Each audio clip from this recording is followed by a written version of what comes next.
Portions of the Middle East used to be just like us. Look at photographs from the 60s, and the women are in the same mini skirts and similar outfits as was being worn in the US. So, what changed over there? Exactly what's happening right now in the United States. Separation of church and state ended. That's all it took. Everything changed very quickly after that. When people my age envision people in Iran, we picture people in full coverings, headscarves, even face coverings for some. But just a decade before I was born, they were just like us. Yet by the time I was old enough to learn about them, they were like a foreign species to me. So different, and not for the better in any way. It happened so fast. Why do people think we are immune from this? Why are people so sure that it can't happen here?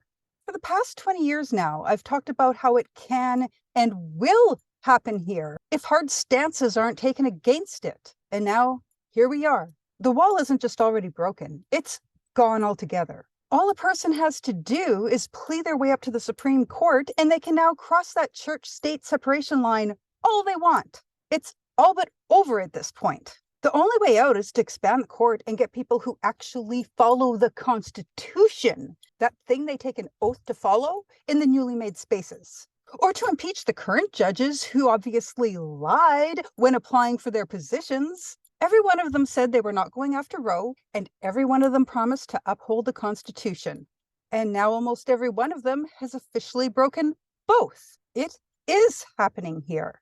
Quite a bit slower in Canada at this point than in the US, but it is still happening here.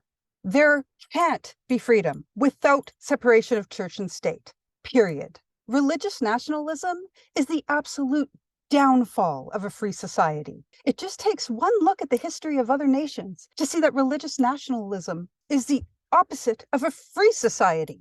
What the belief system is doesn't matter. It doesn't belong in the government in a free nation. Christian nationalism, Hindu nationalism, Islamic nationalism. They're all the same in the end. They all remove the freedoms from most people and give all power to a very specific religious group. They all dictate what you have to believe, so those who can't have to lie and pretend, or they're fucked. That's not freedom. So my question to Christian nationalists is this. Do you really want to be like the Middle East? Is that really what you want to leave to the next generation? Because it is what you're fighting for, even if you don't have the capacity to realize it yet. Your grandchildren certainly will, though, as they're going to have to live in the fascist world that you are building for them.